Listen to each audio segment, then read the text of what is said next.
Some chemical reactions can be slow, while others are fast. Why is that?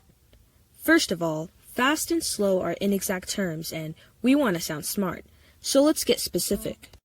Chemical reactions are actions, and we generally define the average rate of an action or a process to be the change in quantity over a certain period of time.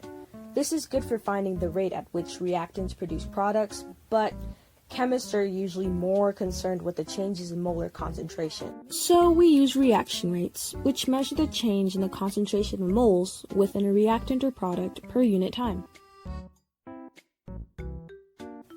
What's this? Math time? This was only supposed to be vocabulary. Why is there a Using this data that I stole from my chemistry book, we can calculate the average reaction rate of hydrogen. As you can see here, we have two different times, the time we start with and the one we end with. The average rate is the end amount subtracted by the start amount over the end time subtracted by the start time. Something you must remember is that reaction rates must always be positive. But what if you're measuring the consumption of a reactant? Slap a negative in front of it. Rule number 1. If it doesn't collide, it doesn't react. Number 2. If they're colliding, it better be in the correct geometrical orientation. Otherwise, it just doesn't react. But if the particles collide in the preferred orientation, we get something called an activated complex, a temporary unstable arrangement of atoms that could form products or break apart to reform reactants. Activated complexes are more likely to reform reactants, so it can also be referred to as the transition state. Number 3. You've collided? Yes. In the correct orientation? Yes. Okay. How much energy was produced?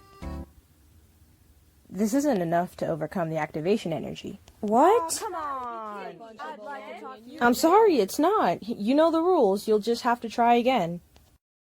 This is the energy diagram, and depending on where your reactants begin, it can either release or absorb energy.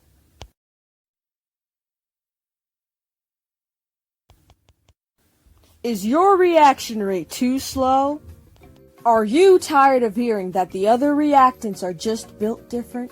Honestly, calcium, it's not even your fault. Sodium is just more readily reactive. You're just not built like that. Don't be in the dumps just yet, because today is your lucky day. I'll be introducing 4 different factors that can increase your reaction rate and one to stay away from. Concentration. The more of you there are, the higher the collision frequency. You're more likely to bump into someone if you're in a crowded area than you would be if you were in a place with less people. It's the same for particles. Surface area. If you're bigger, you're more likely to bump into another particle. I mean, you take up more space. There's just a lot of. I mean, I think it's pretty much. There's no need to really explain that one. Temperature. As we know, temperature and kinetic energy are directly related. Higher temperature would equal faster moving particles, which would equal higher collision frequency. If you're zooming about the room, you're gonna hit someone. If these methods don't work for you, try a catalyst, a substance that increases the rate of chemical reactions without being consumed in them. They always help out by lowering the activation energy, and you can get 2 types. Heterogeneous catalysts, which exist in a physical state different to yours, or homogeneous catalysts, which exist in the same state as yours. Be sure to stay clear of inhibitors, the opposite of catalyst. They not only slow down reaction rates by raising the activation energy, but they can also prevent one from happening at all. Call 1-800-THIS-IS-A-SCAM to get your 4 factors today. I repeat, 1-800-THIS-IS-A-SCAM. Even though I told you how to do these, in order to actually use these methods, you have to purchase. Otherwise, we will have problems. Buyer discretion is advised.